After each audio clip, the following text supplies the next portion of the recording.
Remember Wonder Bread? One squeeze proves we're the fresh guys. Ooh. For balanced nutrition, Mom chose soft, delicious Wonder Bread. You'll be glad you did. While it may not be the American staple that it once was, it still generates nearly $500 million a year in sales. Wonder Bread's parent company is Flowers Foods, the second largest individual bread producer in the U.S. Even to be able to ask the question, what happened to Wonder Bread, presumes a particular position in society, because for a lot of folks, Wonder Bread has always been there. Today, healthier alternatives and artisan breads of all kinds dominate the very fragmented bread production industry, with more than 34,000 domestic producers and an estimated value of nearly $53 billion in 2023. While white bread is a small piece of the entire industry, Wonder Bread has steadily grown under Flowers Foods and remains a solid contributor to its total portfolio. In fact, from January 2023 to mid-August of 2023, the company sold about 55 million loaves of Wonder Bread. When a brand has been around for a long time, the default assumption from consumers is this brand has to have a certain level of quality, otherwise it wouldn't be around for 100 years. And so what you see is in Wonder's sales, and since Flowers added them to the portfolio, they've gradually increased as a percentage of their contribution to Flowers' overall portfolio. We believe that premiumization is a long-term durable trend, but core white bread will, in our view, will never cease to exist.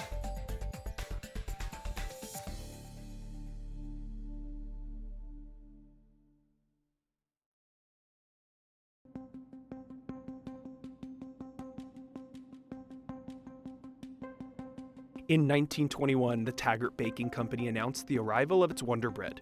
Just days prior, consumers had been teased by mysterious newspaper advertisements hinting at its much-anticipated debut.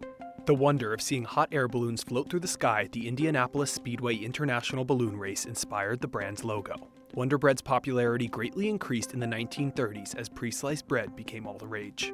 Factory-made white bread like Wonder quickly became touted as clean, pure, and abundant. The attitudes toward it reflected the views of the time period.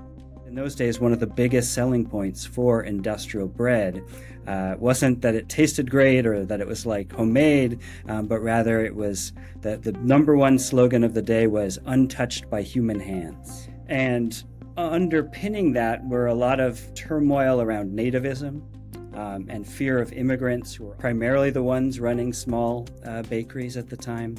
In the first half of the 20th century, Americans got as much as 30% of their daily calorie intake from bread, primarily white bread. That's because it played an important role in many American households. It was easy, convenient, and enriched with vitamins. As television became more mainstream, kids watched TV while eating their Wonder Bread sandwiches. To grow up good and strong, you ask Mom to get Wonder Bread. However, the counterculture movement in the 1960s perceived industrial white bread as corporate and bland. Whole wheat, on the other hand, went against the grain. In the 1970s, the FTC went after Wonder Bread for its popular slogan. Serve Wonder Bread. Wonder helps build strong bodies 12 ways.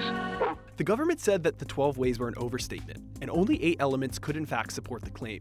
Wonder Bread was trying to capitalize on this association of bread eating with strength and vitality in the post-war period. And in that moment, they went a little too far. But it was something that, many different companies were doing at that time. Between 1967 and 1982, white bread consumption dropped 30% as consumers began to prioritize health and wellness.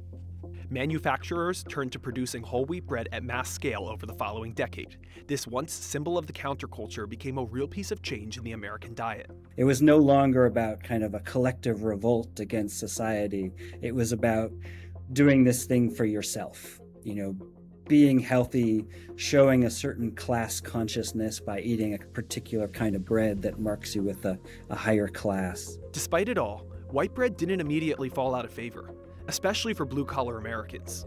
In 1984, Wonder Bread produced about 800 million loaves of bread. Since the start of 2023 through mid-August, Flowers Foods has sold a fraction of that, and about 67 million loaves of its more nutritious counterpart, Dave's Killer Bread.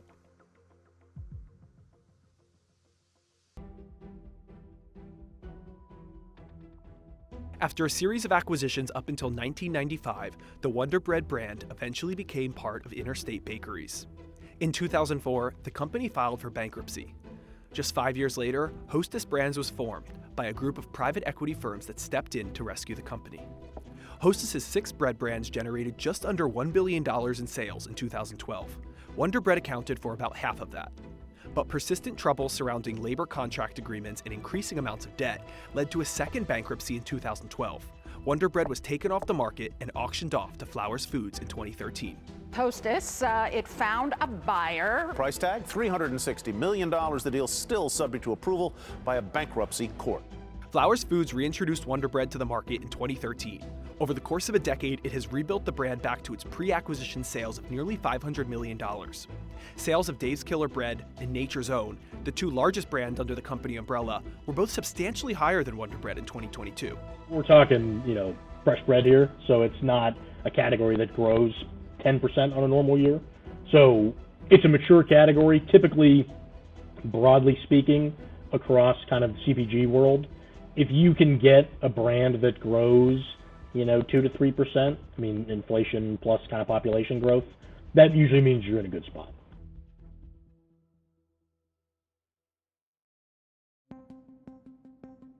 The U.S. bread production industry is dominated by 2 major producers, Grupo Bimbo and Flowers Foods.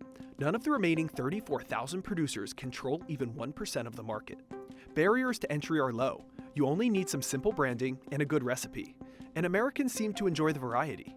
It's the transition from this kind of period of mass-produced, one-size-fits-all commodities that reigned during the post-war period, a period of declining economic inequality, strong unions, manufacturing power, into the kind of the present-day moment where you see the rise of choice and niche markets. But that's also paralleling the skyrocketing of economic inequality in the country. While Wonder Bread may not have huge sales growth potential in an increasingly health-conscious world, it still sells enough to its core audience. The company boasts a 94% brand awareness. As a company, you don't want to neglect those consumers that are aging, but still represent a large portion of fresh bread consumers.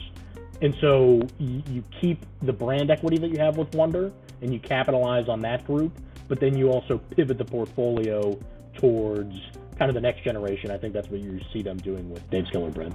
Dave's Killer Bread was acquired by Flowers in 2015. In 2018, estimated sales were $377 million. By 2022, that number had grown to nearly $1 billion. 2016 until now, it's basically grown 10x. So rapid growth in comparison to Wonder Bread. Absolutely. And rapid growth compared to the category as a whole. The inherent margin benefit of selling one loaf of Dave's at nearly twice the price is substantial versus selling a single loaf of Wonder. Flowers has dipped its hand in a number of different food markets through acquisitions of canned foods, snacks, and frozen vegetable companies.